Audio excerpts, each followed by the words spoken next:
23 à 26.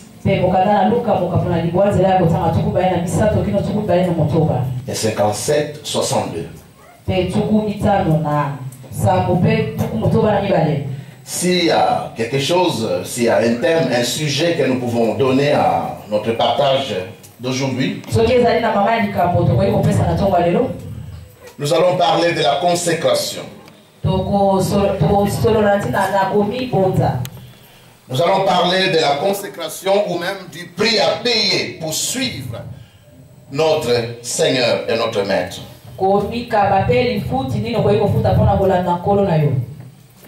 Amen. Amen. Nous lisons d'abord dans Jean chapitre 13.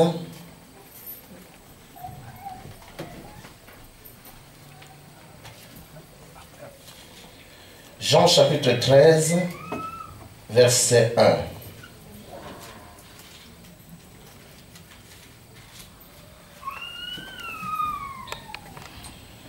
Avant la fête de Pâques, Jésus, sachant que son heure était venue, de passer de ce monde au Père, et ayant aimé les siens qui étaient dans le monde, mit le comble à son amour pour eux. C'est-à-dire ce que Jésus va faire après. C'est comme on aime à dire, donc, la cerise sur les gâteaux. Pendant le souper, alors que le diable avait déjà mis dans le cœur de Judas Iscariote, fils de Simon, le dessein ou le plan de les livrer, le projet de les livrer, Jésus, qui savait que le Père avait remis toutes choses entre ses mains, qu'il était venu de Dieu et qu'il s'en allait à Dieu. Oh, quelle grâce que d'avoir un visionnaire qui sait d'où il vient, où il va. Il se leva des tables, ôta ses vêtements et prit un linge dont il se ceignit. Ensuite, il versa de l'eau dans un bassin et il se mit à laver les pieds des disciples et à les essuyer avec le linge dont il était ceint. Il vint donc à Simon-Pierre, et Pierre lui dit, « Toi, Seigneur, tu me laves les pieds. » Jésus lui répondit, « Ce que j'ai fait, tu ne le comprends pas maintenant, mais tu le comprendras bientôt. » Amen. Amen. Ce que j'ai fait maintenant, tu ne le comprends pas, mais tu le comprendras bientôt. Nous sautons, nous allons au verset 12. Après qu'il leur eut lavé les pieds et qu'il eut pris ses vêtements et se remis à table, il leur dit, « Comprenez-vous ce que je vous ai fait? Vous m'appelez Maître et Seigneur, et vous dites bien, car je le suis. Si donc je vous ai lavé les pieds, moi le Seigneur et le Maître, vous devez aussi vous laver les pieds les uns aux autres. Car je vous ai donné un exemple, un modèle, afin que vous fassiez comme je vous ai fait. En vérité, je vous le dis, le serviteur n'est pas plus grand que son Seigneur, ni l'apôtre plus grand que celui qui l'a envoyé. Si vous savez ces choses, vous êtes heureux pourvu que vous les pratiquiez. Connaître une vérité, c'est une chose, mais la mettre en pratique en est une autre. Je pense que les apôtres du Seigneur, pendant presque 3 ans, ils ont suivi tous les discours de Jésus.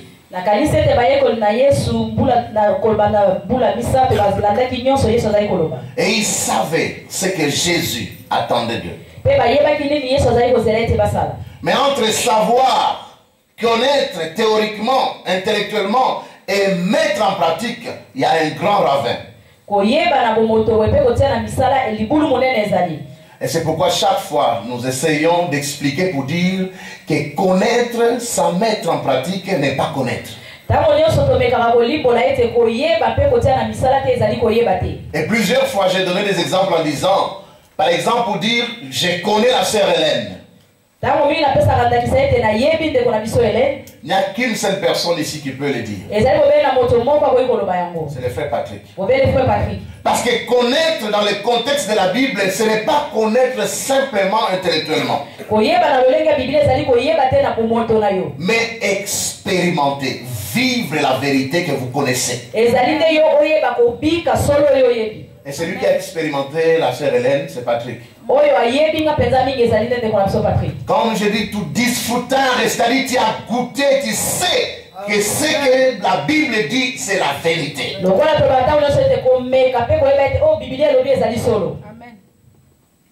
Ne dites pas je connais quand vous ne pratiquez pas. Et c'est comme ça que les gens disent, moi je suis catholique non pratiquant, c'est une folie, une bêtise. Je suis chrétien mais je ne pratique pas, ça n'existe pas. Amen. Amen. Amen. De même qu'il n'y a pas de médecin sans médecine, on ne peut pas dire qu'on est chrétien si on ne pratique pas. Mais là n'est pas le sujet de ce matin.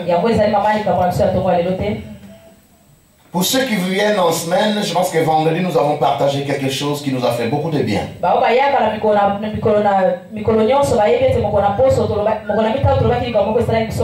Frères, sœurs, comme je disais à ceux qui étaient là le vendredi, je suis en train de lire un livre. Et dans ce livre, l'auteur essaie d'expliquer que le christianisme est différent de toutes les religions qui sont fondées ou créées par les hommes.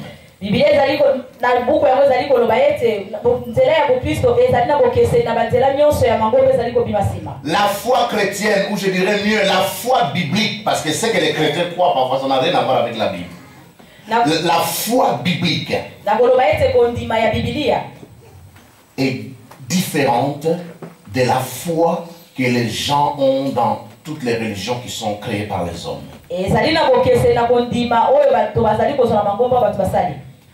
L'islam par exemple.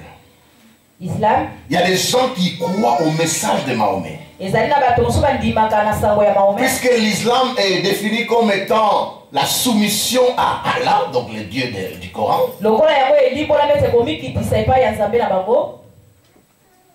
Par définition, un musulman c'est quelqu'un qui est soumis, insoumis.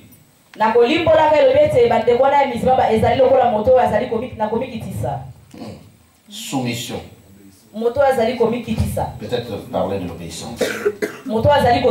Voilà. Donc, quand on parle de l'islam, on voit la soumission. Dans le bouddhisme, dans le shintoïsme, même dans la religion sikh, c'est la même chose. Il y a un maître quelque part, il y a un maître qui est là, un ciselé qui est là, et le vassal n'est là que pour obéir. L'adepte n'est là que pour obéir à ce maître.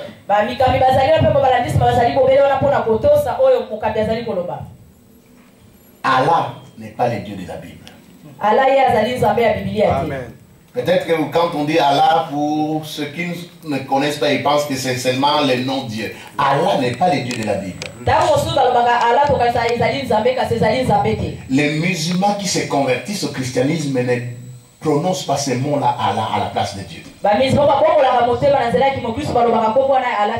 Allah, c'est un Dieu, c'est un maître, c'est un Seigneur qui n'a aucune relation personnelle avec ceux qui croient au message de Mahomet.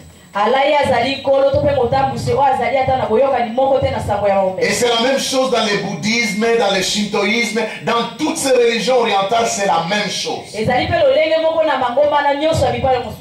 Il n'y a que le Dieu de la Bible, le Père de Jésus-Christ, qui a une relation personnelle avec ceux qui croient en son message. Le Dieu de la Bible, il s'appelle Père. Et ceux qui croient en lui ont le droit d'être appelés enfants. Amen.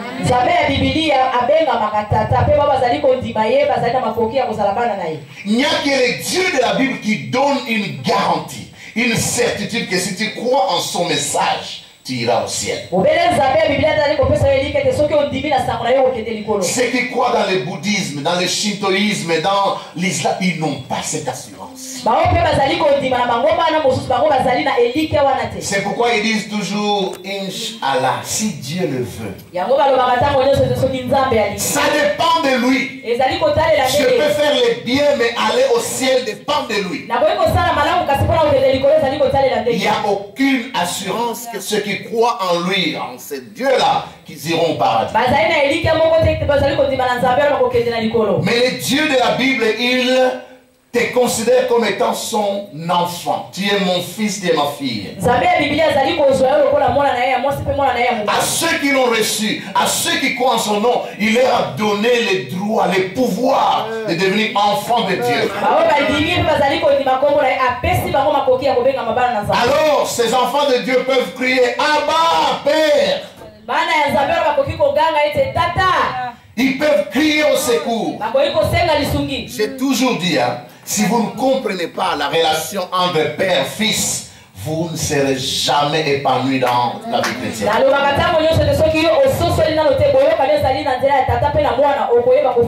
Dieu n'est pas un Seigneur, un maître qui est là et qui nous laisse nous débrouiller. C'est un Père qui est là et qui nous soutient.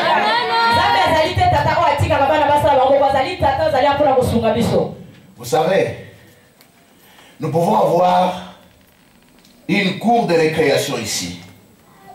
Et nous mettons tous nos enfants. Quand votre enfant crie, même dans cette foule où les enfants sont de crier en même temps, vous savez distinguer la voix de votre enfant.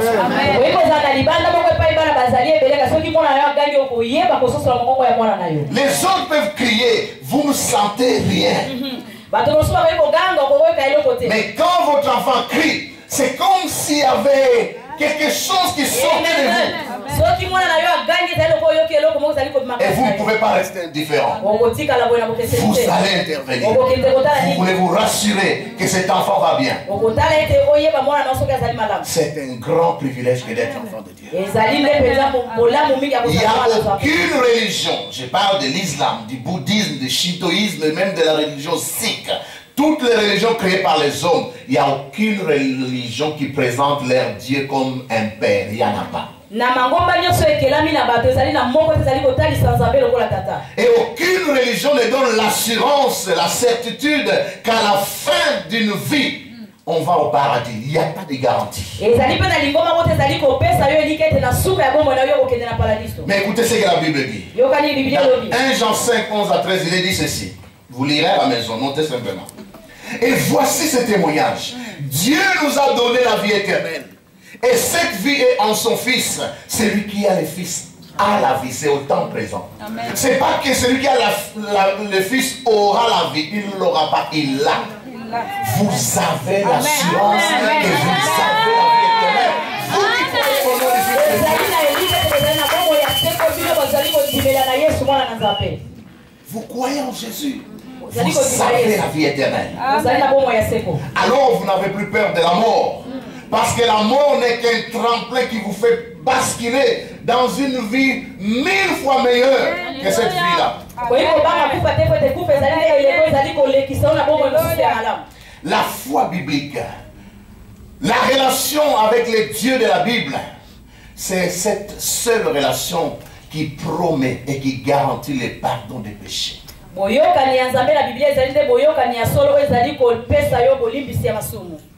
Vous avez vu donc les deux jeunes garçons qui ont fait sauter des bombes à Boston.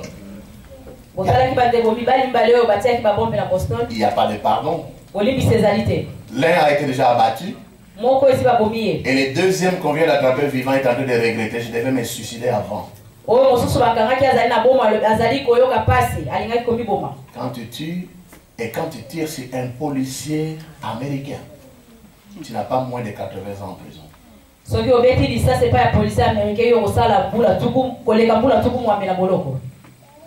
Mais quand tu crois en Jésus, Quel que soit le nombre de péchés que tu avais commis,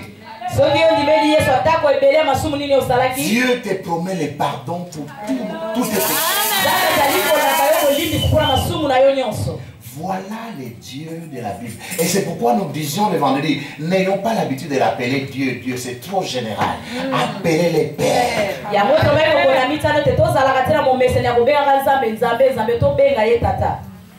Amen. Amen. Peut-être que vous n'avez pas eu un bon père. Parce que là aussi c'est un problème. Quand on parle du père, vous dites, mais quand je considère les pères que j'ai eu, mieux vaut ne pas avoir un père.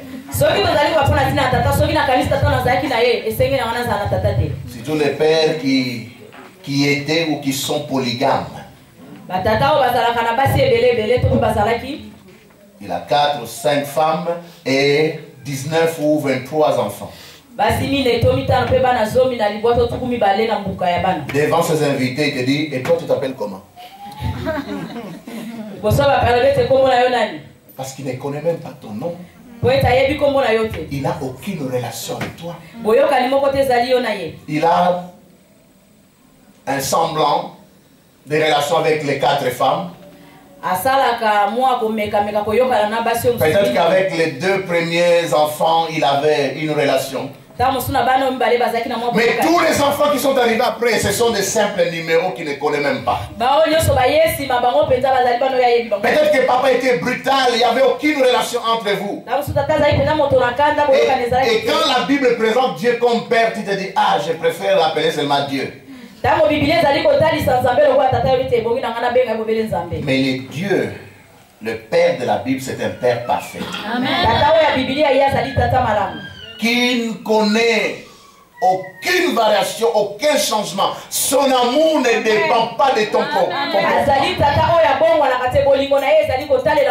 Il est stable. Et il dit, je t'aime. Et pour prouver son amour, il donne ce qu'il avait de plus cher. Amen. Son fils Jésus.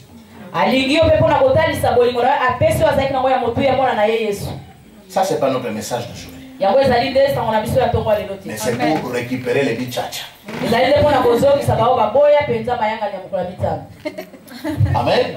Amen. Parce que on ne vient pas le dimanche avec une pensée. La pensée du dimanche, c'est une pensée qui nous accompagne parfois. Ça fait 3 semaines, 2 semaines. Et quand vous n'êtes pas dans cette pensée, tout ce qu'on va dire, vous n'allez pas comprendre. Vous n'allez pas maîtriser.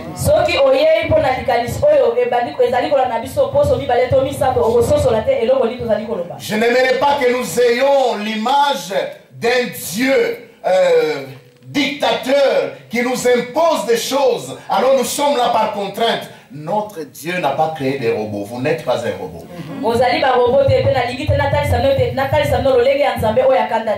Tout en étant chrétien, disciple de Jésus, si vous choisissez d'aller faire le mal, il ne va pas vous interdire. Vous allez faire ce que vous voulez. Mais comme le pasteur Jean a prié, un enfant, c'est une grâce, mais aussi des responsabilités. Être enfant de Dieu ne signifie pas que nous n'avons que des droits. Nous avons aussi des devoirs.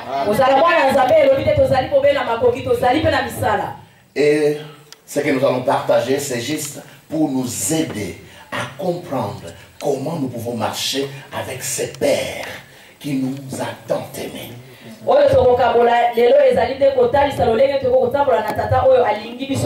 Puisque nous parlons de la consécration, pourquoi nos églises n'explosent pas? Pourquoi nos églises ne grandissent pas vite? Pourquoi nos églises n'atteignent pas toujours leurs objectifs?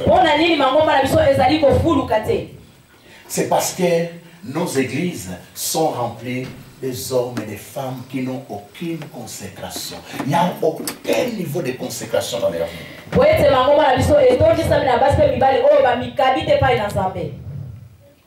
La consécration est définie comme étant l'acte par lequel une personne ou un objet est mis à part. Mis à part.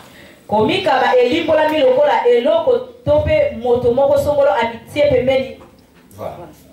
C'est-à-dire, quand on dit que cette voiture a été mise à part pour Barack Obama, cette voiture n'est utilisée que quand Barack Obama doit se déplacer.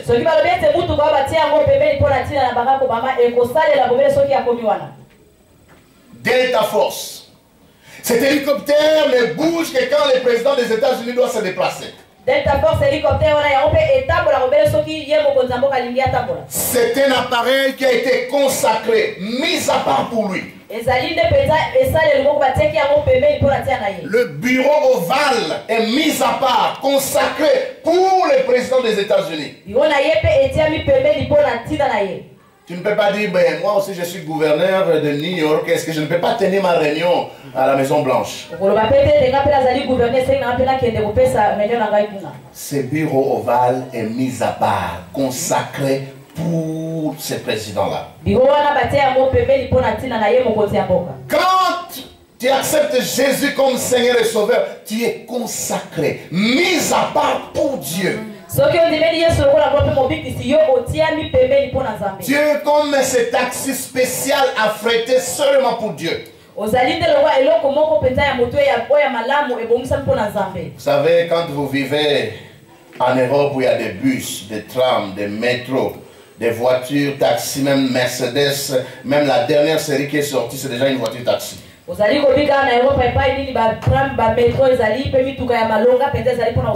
réalisez pas encore ce que c'est avoir une voiture qui a été mise à part pour vous.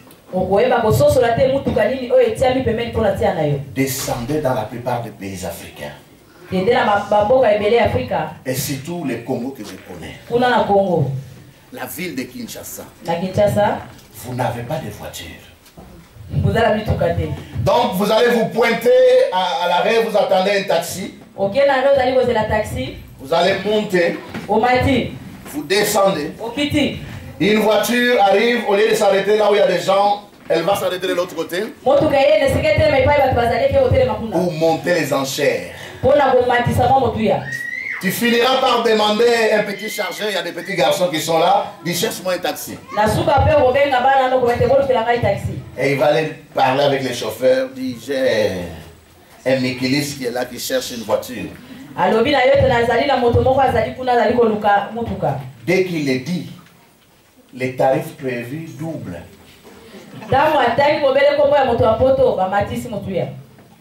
Et toi, déjà fatigué, tu arrives là, $60.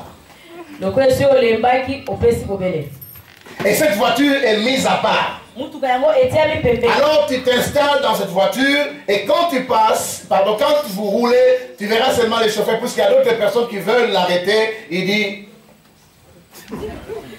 vois Mazanassim. C'est-à-dire cette voiture est déjà mise à part pour celui qui s'est engagé à me payer $60. Frères, sœurs, tant que nous ne comprenons pas qu'en acceptant Jésus comme Seigneur et Sauveur, nous sommes des hommes et des femmes que Dieu a consacrés, qu'il a mis à part pour lui, comme il avait mis Israël à part, nous n'irons pas loin avec le Seigneur.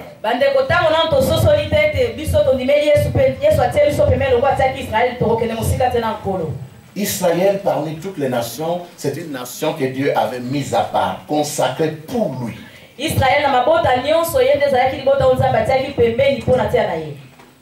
D'autres nations pouvaient dépendre d'autres rois, d'autres présidents, d'autres empereurs, mais Israël était mis à part pour dépendre de Dieu.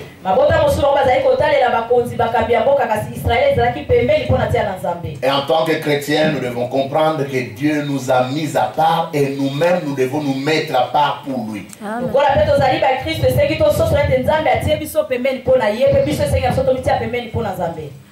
Jésus sur terre, il s'est aussi mis à part pour son Père pour atteindre l'objectif qu'il s'était assigné. Amen. Amen. Nous avons défini la consécration comme étant un acte par lequel un homme ou un objet est mis à part, consacré pour un service ou un culte.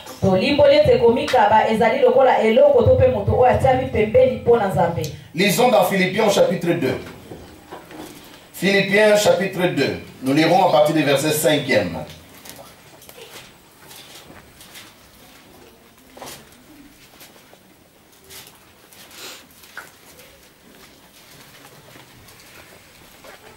Ayez en vous, Philippiens chapitre 2, verset 5.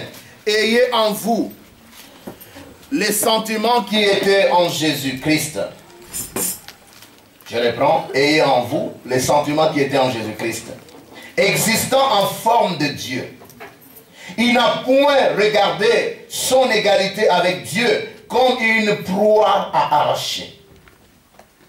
Mais il s'est dépouillé lui-même. Jésus n'a pas été humilié. Il s'est humilié lui-même.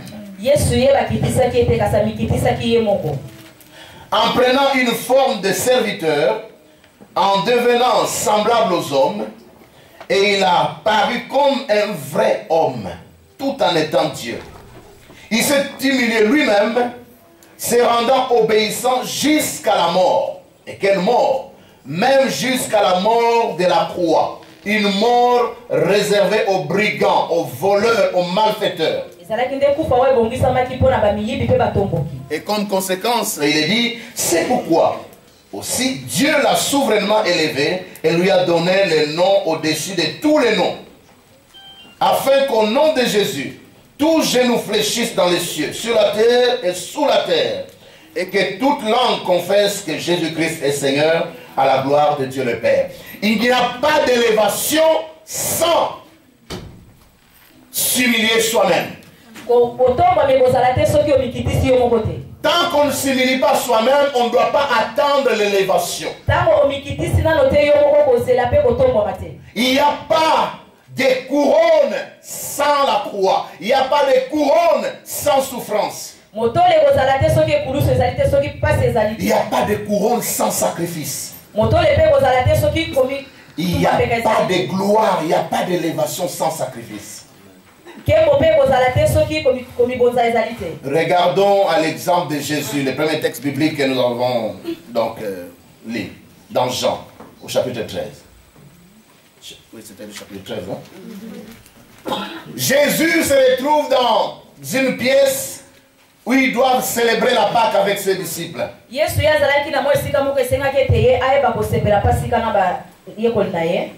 Mais pour manger, il faut être propre, laver ses mains, laver ses pieds.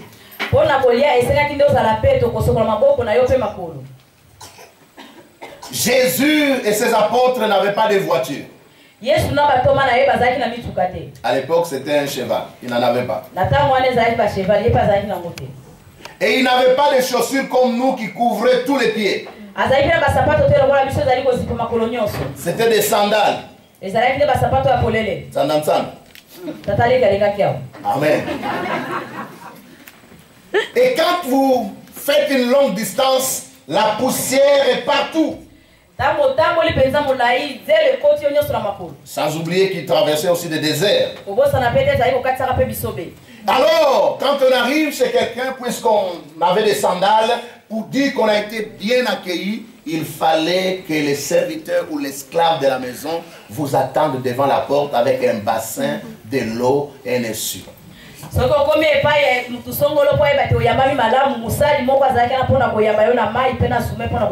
C'est un domestique, un esclave, un serviteur qui est engagé pour laver les pieds des invités. Mais là, les apôtres, dont les 12 et leur maître Jésus, ils se retrouvent dans une maison où il n'y a pas de serviteurs, il n'y a pas d'esclaves. Parce que cette maison n'appartenait à personne, ils l'ont louée pour célébrer leur Pâques. Alors je l'imagine quand ils se sont installés. Tout le monde savait que c'est les disciples, c'est l'esclave qui doit laver les pieds. Jésus s'est installé pour voir qui allait laver les pieds.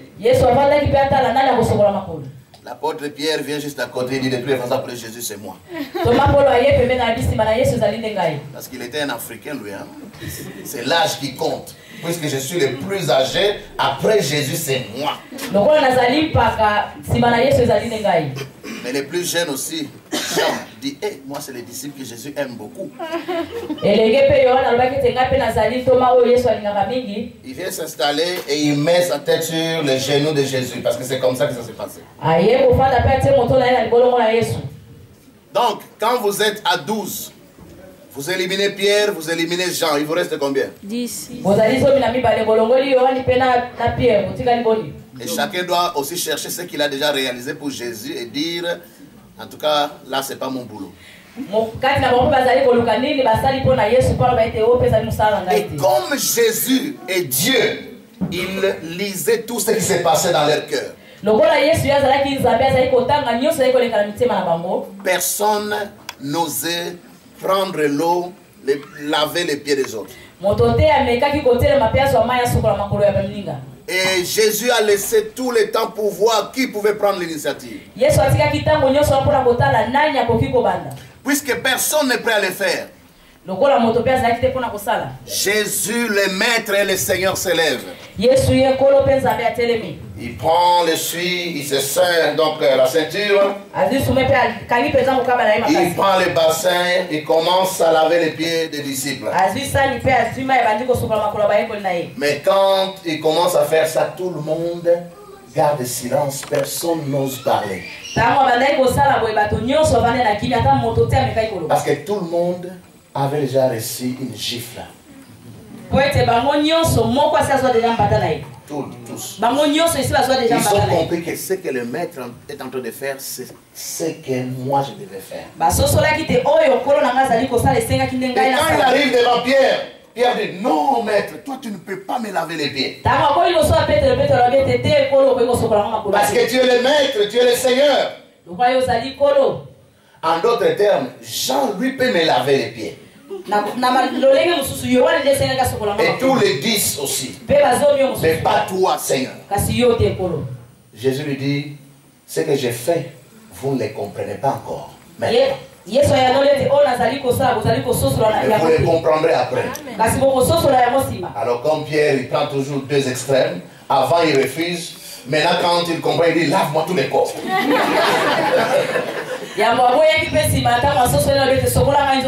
Jésus dit, tu n'as pas besoin de te laver tous les corps. Juste ce geste te purifie déjà. Alors il lave les pieds de tous les disciples. Ensuite, il va reprendre sa place, il s'installe. Et tout le monde savait que c'était vraiment mauvais ce qui vient de se passer.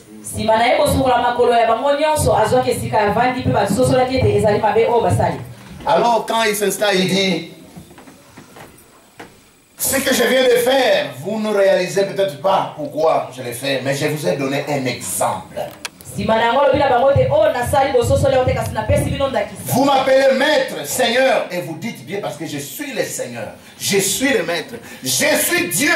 Même quand vous me voyez manger avec vous, ce que les créatures sont censées manger, moi Dieu, je mange ce qui est prévu pour les créatures. Vous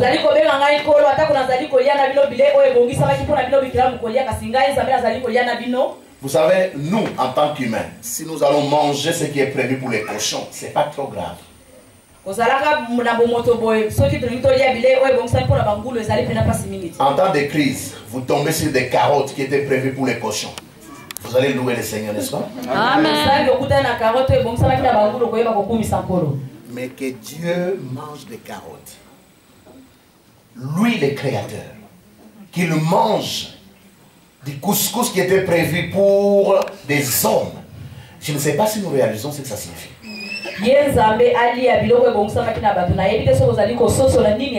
Alors, il commence à expliquer. Ce que je viens de faire, c'est un exemple que je vous ai donné.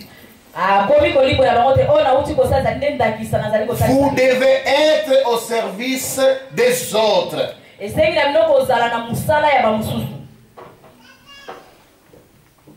Le disciple n'est pas plus grand que son maître. Il y a beaucoup de disciples de Jésus qui croient être plus grands que leur maître. Si Jésus venait au milieu de nous, il va nous servir, nous. Mais nous avons souvent tendance, quand nous venons au milieu de nos frères, de nos sœurs, nous voulons que les autres puissent nous servir. Mais le secret de la vraie grandeur, c'est d'être au service des autres. On vous parle de Mère Teresa.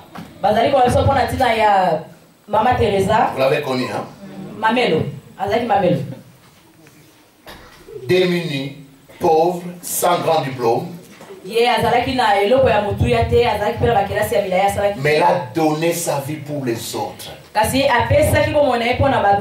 Elle s'occupait donc des pauvres, des orphelins, de veuves, des gens qui étaient dans les besoins.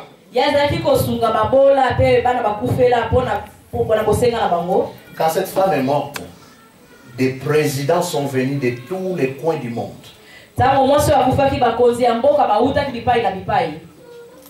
Je ne sais pas si les papes étaient là, mais en tout cas son envoyé était là. Pourquoi?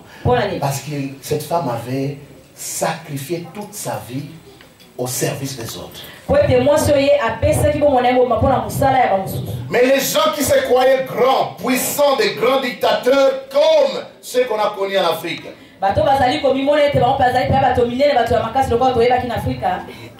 le président fondateur du mouvement populaire de la Révolution, le maréchal Mobutu, il est mort, il n'y avait personne là à côté qui pouvait encore danser, l'honorer, l'élever.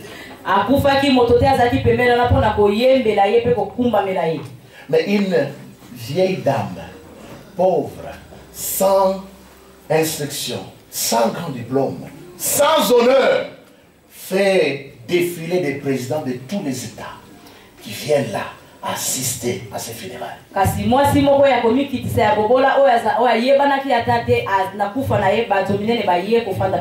Le secret de la vraie grandeur, c'est de verser sa vie pour les autres. Et Jésus a dit, il n'y a pas de plus grand amour que de donner sa vie pour ses amis. Si tu sacrifies ta vie, tu consacres ta vie, tu mets ta vie au service des autres, devant Dieu tu es très grand. Écoutez ce que Mère Teresa a dit une fois. Elle a dit ceci: être saint, c'est-à-dire être vraiment consacré, mis à part par Dieu, signifie faire le travail de Dieu avec sourire.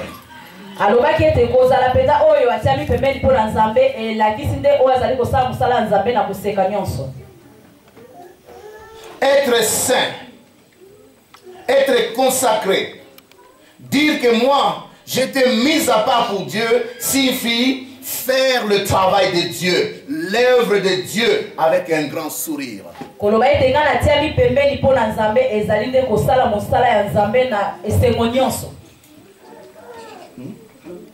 Matthieu 20, verset 28 nous dit: car le Fils de l'homme n'est pas venu pour se faire servir, mais pour servir lui-même et donner sa vie en rançon pour beaucoup.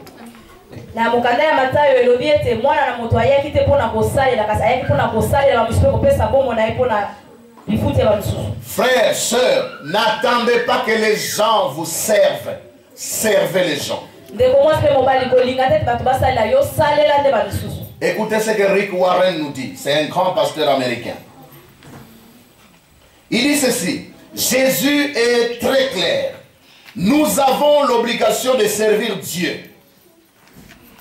Et pour les disciples de Jésus, le service n'est pas quelque chose que nous casons dans notre emploi du temps si nous avons une disponibilité. C'est-à-dire, je sers Dieu, je sers mes frères si j'ai le temps. Non, ça doit être une priorité. Le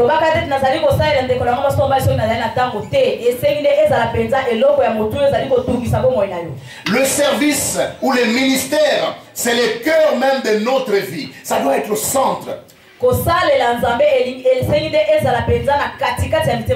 Le disciple n'est pas plus grand que son maître. Quand vous venez dans la maison de Dieu, vous vous engagez à marcher avec Dieu, vous êtes membre d'une église locale et que vous attendez que les autres vous servent, vous croyez que Jésus est plus petit que vous.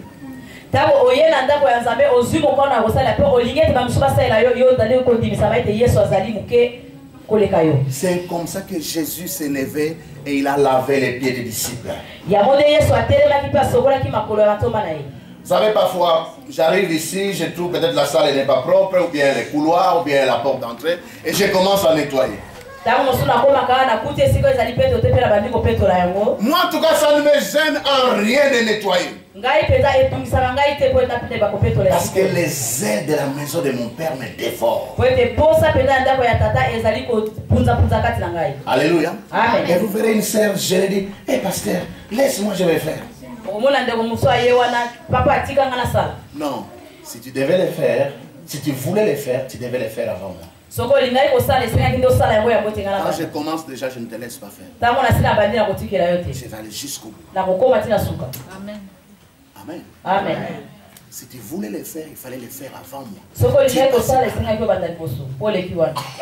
Un jour, je rencontre un frère ici dans les couloirs, parce que nos toilettes chez les hommes, les enfants, ils ont écrit partout. Vous savez, quand vous aimez la maison de Dieu et qu'il y a quelque chose qui ne marche pas, vous avez une sainte colère. Et c'est comme ça que Jésus a renversé les tables et chassé les gens du temple. C'était une sainte colère. Parce que la maison de Dieu doit être considérée comme une maison de prière. Alors je crois ce frère qui me voit travailler dans les toilettes, faire un peu de propriété là-bas. Il dit, ah, normalement ce que tu fais c'est le travail de diacre. Alors je sens une sainte colère monter. Je demande à ce frère, puisqu'il est homme. Je dis, ça fait plus de 6 mois que tu entres dans cette toilette. J'ai appelé aussi son pasteur. Je dis, venez parce que vous fréquentez aussi cette toilette. Je leur montre la toilette. Je dis, ça fait plus de 6 mois que j'ai vu ces inscriptions. Ni vos diacres, ni nos diacres à nous, qui entrent ici chaque jour, n'ont pensé à venir nettoyer. Mais maintenant que je vais faire un peu de propriété, tu dis, c'est le travail des diacres. Où sont ces diacres? Et j'ai laissé, entre ce temps et cette semaine où on vient de repeindre cette toilette, il y a encore plus de 2 mois qui sont passés. Je l'attends aujourd'hui. Je vais rentrer avec lui là pour lui montrer. C'est pas le diacre qui a fait ça. Je croyais que tu allais venir le faire.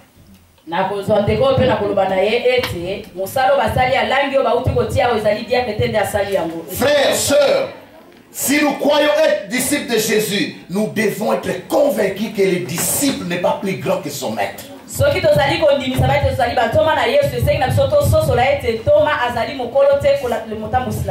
le maître a servi les autres, il a donné sa vie, ça signifie que moi, disciple, je dois faire la même chose que le maître.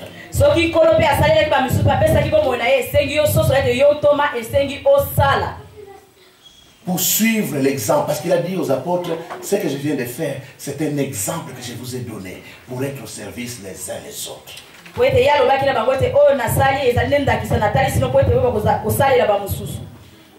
Jésus-Christ est venu pour 2 verbes, servir et donner sa vie.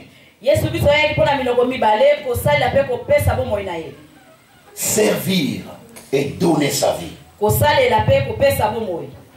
Ces 2 verbes devaient également définir notre existence sur terre. Nous vivons sur terre pour être au service des autres, donner notre vie pour les autres. Et quand nous mourrons, nous aurons une histoire que les gens pourront raconter. Et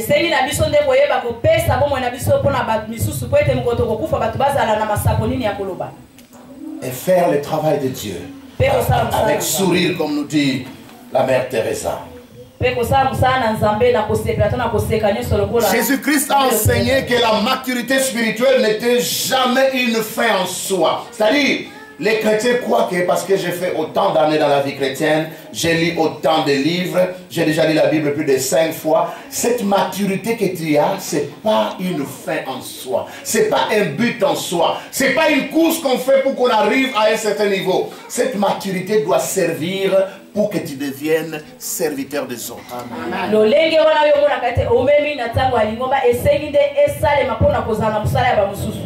Nous grandissons spirituellement en servant Dieu, ce qui signifie être au service des autres.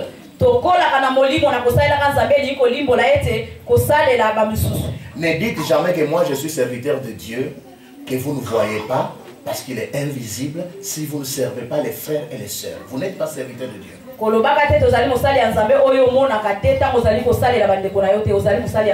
Jésus a dit un jour, quand il reviendra, il va dire à certains, j'avais faim, vous ne m'avez pas donné à manger. J'étais nu, vous ne m'avez pas donné de vêtements. Alors les gens vont commencer à dire, Seigneur, moi, te voir et ne pas te donner à manger. Non, non, non, non, non. Yesu Kristo alobiete akolobala mususu yote nazalaki na nzala bolesa kinga te nazanga bilamba bolesa inga te kwa msuwa wete kolo namona yo penza na tika yo leka.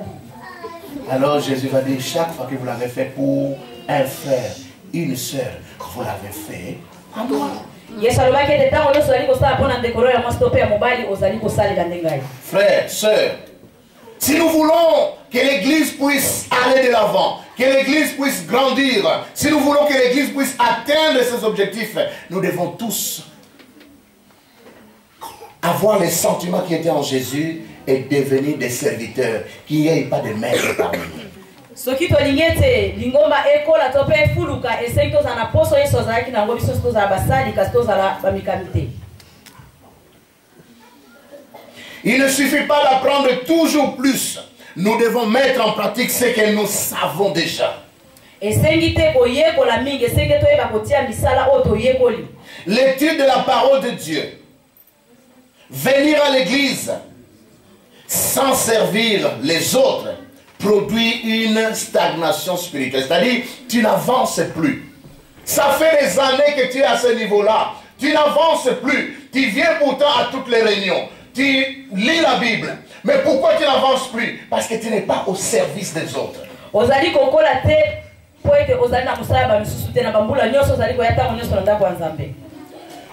Et ici, on nous donne la comparaison de la mer de Galilée et la mer morte.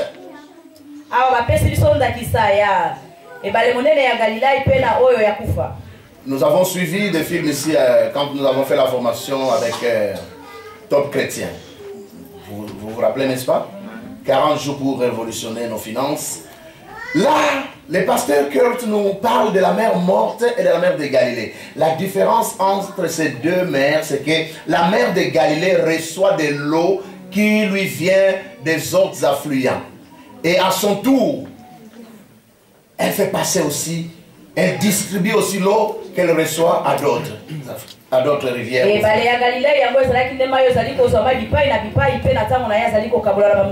Mais la mer morte, on l'appelle morte pourquoi? C'est pas parce qu'il y a du sel là-bas. C'est parce que la mer morte reçoit de l'eau qui lui vient de tous les affluents, mais à son tour, elle ne fait pas passer de l'eau. Tout ce qu'elle reçoit reste. Conséquence, les poissons ne savent pas vivre dans cette eau qui n'est pas renouvelée. Nous devons être comme ce canal, ce tuyau qui reçoit l'eau et qui fait passer. Je reçois l'eau, je fais passer. Je reçois l'eau de Dieu, je fais passer. Je reçois la grâce de Dieu, je fais passer. Je reçois l'amour de Dieu, je fais passer. Je reçois le pardon de Dieu, je fais passer. Je reçois la paix de Dieu, je fais passer. Mais si tout ça reste à moi, je serai comme la mer morte.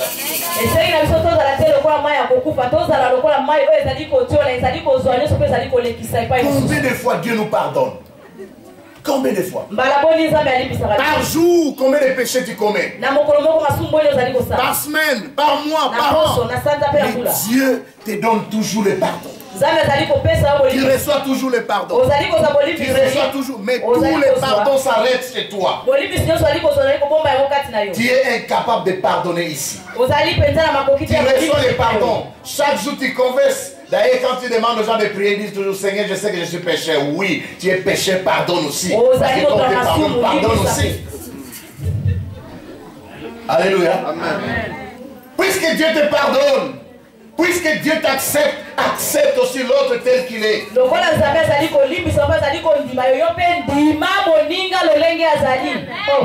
Ne pas aimer l'autre, ne pas accepter l'autre, ne pas pardonner l'autre, c'est croire que moi je suis tellement spécial, c'est pourquoi Dieu m'aime. Amen. Tu n'es pas spécial.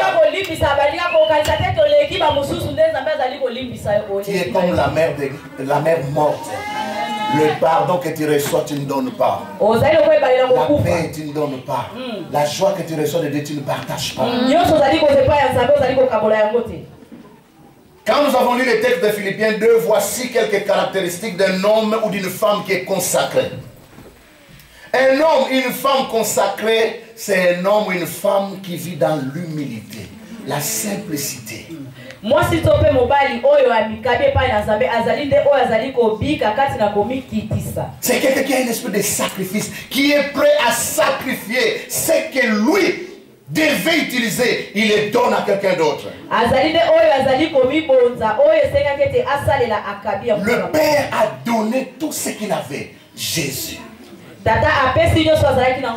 Jésus